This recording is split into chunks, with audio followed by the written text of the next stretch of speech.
네, 오늘은 크리스마스 이브입니다. 하루 종일 회색빛 스모그가 잔뜩 낀 하루이긴 했습니다만 그래도 크리스마스 이브라는 설렘을 덮기에는 부족해 보였습니다. 그렇다면 정치권의 크리스마스 이브, 지금 분위기는 어땠을까요? 내년 4월 총선을 앞두고 공방이 치열한 상황인데요.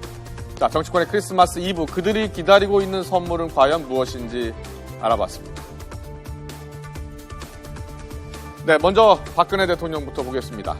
박 대통령이 요즘 가장 갖고 싶은 크리스마스 선물은 바로 국회가 하루빨리 쟁점 법안들을 아마도 통과시켜주는 것일 겁니다. 경제와 노동 관련 쟁점 법안들을 연내에 처리해달라는 박 대통령의 촉구가 어제도 있었죠? 직접 들어보겠습니다. 노동개혁은 우리 청년들의 생존이 달려있는 문제인 만큼 어떤 이유로도 정쟁의 대상이 될 수 없고 정략적 흥정이나 거래의 수단이 되어서도 안 됩니다.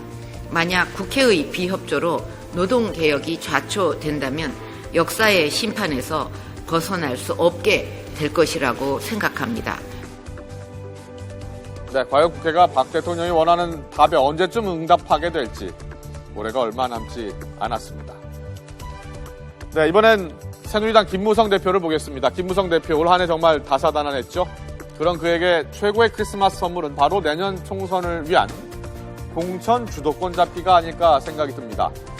최근 총선 공천 룰과 관련해서 새누리당 개파 간의 입장차가 극명하죠.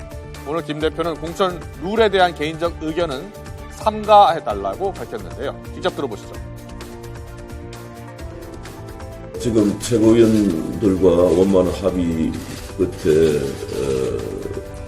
공천 룰에 대한 특위가 이제 가동이 시작이 되었습니다. 이렇게 노력하고 있는데 너무 개인적인 의견은 마치 국민들이 볼 때는 당이 분열되는 거 아닌가 하는 그런 걱정을 하게 하는 그러한 발언을 좀 참고해 주시기를 부탁드립니다. 최근 김무성 대표는 핵심 인물들을 만나 험지 출마를 권유하고 있습니다. 어제는 오세훈 전 서울시장을 직접 만나서 험지에 출마라는 뜻을 전했다고 하는데요. 오세훈 전 시장, 당의 방침에 따르겠지만 종로 역시 정세균이란 거물이 버티고 있어서 험지가 아닌가라는 뜻을 밝혔다고 합니다. 하지만 이에 대한 반발도 만만치 않습니다. 친박계 의원들은 김무성 대표가 험지에 먼저 출마해서 솔선수범해야 한다고 주장하고 있는 상황입니다. 네, 김무성 대표, 내년 총선을 앞두고 고심이 깊어 보입니다. 이제 최경환 부총리도 곧 당으로 복귀하게 되는데요. 김무성 대표로서는 상황이 더 어려워지는 속에 과연 공천 주도권이라는 선물을 받을 수 있을지 지켜봐야겠습니다. 네, 다음 요즘 제일 머리가 아픈 새정치민주연합 문재인 대표입니다. 문재인 대표가 가장 받고 싶어하는 선물은 무엇일까요? 아마 문 대표가 계속해서 주장하고 있죠. 혁신과 통합이 아닐까 싶습니다. 하지만 문 대표가 생각하는 혁신과 통합, 비주류가 생각하는 혁신과 통합과는 괴리가 있어 보입니다. 제가 고집하는 것은 자리가 아니라 원칙입니다. 제가 지키고자 하는 것은 대표직이 아니라 혁신과 통합입니다. 혁신을 지키고 통합을 이룰 수 있다면 대표직에 아무 미련이 없습니다. 혁신의 원칙을 끝까지 지키겠습니다. 통합을 위한 노력도 마지막 순간까지 멈추지 않을 것입니다. 통합만 이루어진다면 저는 뭐든지 내려놓을 것입니다. 안철수 의원도 당을 떠났고 비주류 의원들이 하나둘 당을 떠나고 있는 모습을 지켜보면서 그가 내민 카드는 바로 혁신적 조기 선대였습니다. 하지만 비주류 측은 계속해서 문 대표의 사퇴 없는 수습은 감동이 없다면서 사퇴를 요구하고 있는 상황입니다. 민심을 이기는 정치인은 없습니다. 호남에서도 수도권에서도 전국에서도 문재인 대표 가지고는 총선 승리, 정권 교체가 어렵지 않느냐. 그렇기 때문에 문재인 대표의 결단을 촉구했던 거지 지금 민심을 어기는 정치인이 있겠습니까? 네, 문 대표와 비주류의 한치도 양보 없는 그 의견차. 문재인 대표의 크리스마스 선물은 어쩌면 받기 힘든 것일 수도 있겠습니다. 네, 다음은 안철수, 이제 무소속이죠? 안철수 무소속 의원입니다. 안철수 의원은 요즘 선물을 받은 것 같은 표정입니다. 차기 대선자 지지율 여론조사에서 안철수 의원이 김무성 새누리당 대표를 오차 범위 내로 따라붙은 것으로 나타났습니다. 차기 대선 주자 지지도에서 새누리당 김무성 대표가 17.6%로 1위를 유지했지만 안철수 의원의 새 결집 효과로 전주보다 2.7%포인트 떨어졌습니다.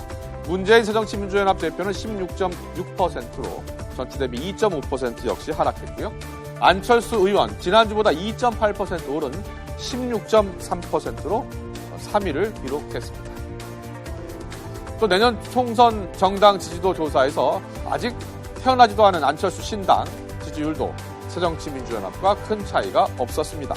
안철수 신당 지지율은 전주보다 3.2%포인트 오른 19.5%, 새정치민주연합은 3.8% 떨어진 21.9%였습니다. 자, 양당의 지지율 차이는 지난주 9.4%포인트에서 2.4%포인트로 좁혀졌습니다. 어제 안철수 의원의 싱크탱크 내일의 송년 모임이 있었는데요. 여기서 안철수 의원, 전과는 다른 분위기를 느낄 수 있었습니다. 여러분들 성원에 힘입어서 다시 국민들로부터 소중한 불씨를 받았습니다. 오로지 국민만 보고 가겠습니다. 후퇴는 없습니다. 안철수의 길을 가겠습니다.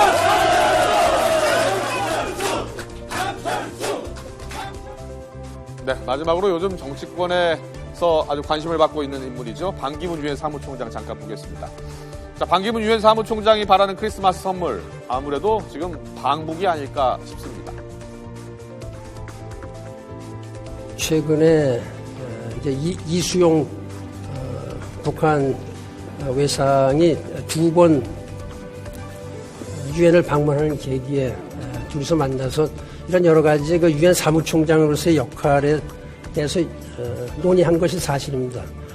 최근에 그러한 데 대해서 좀 약간 긍정적인 그 신호가 오고 또 언제 방북하는 것이 좋을지에 대해서 서로 일자를 조정 중에 있는데 아직까지는 결정이 된 게 없다.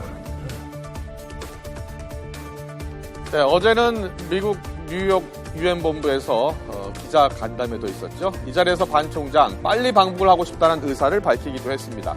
또 한국의 대선 출마와 관련해서 내년 임기 최후의 날까지 모든 시간과 에너지를 사무총장으로서의 직무에 쓰겠다라고 말하면서 즉답을 피했습니다. 출마하지 않겠다는 말은 끝까지 하지 않았습니다. 네, 이제 반 총장의 유엔 사무총장 임기가 약 1년 정도 남아 있습니다. 방북이 성사될 경우에 대선 주자로서의 반 총장의 입지는 더욱 공고해질 것으로 예상이 되고 있습니다. 과연 그의 꿈이 이루어질 수 있을지도 지켜봐야 하겠습니다. 네, 이렇게 정치인들의 크리스마스 선물에 대해서 한번 예상해봤습니다. 그렇다면 우리 국민들이 이 정치권으로부터 받고 싶은 선물은 뭘까요? 뭐니 해도 민생을 잘 돌봐줬으면 또 제발 싸우지 않았으면 하는 게 기본이 아닐까 싶습니다. 하지만 이번 크리스마스에도 국민이 그 선물을 받기는 좀 힘들 것 같아 보이는데요. 내년엔 부디 그 선물을 꼭 받을 수 있었으면 좋겠습니다.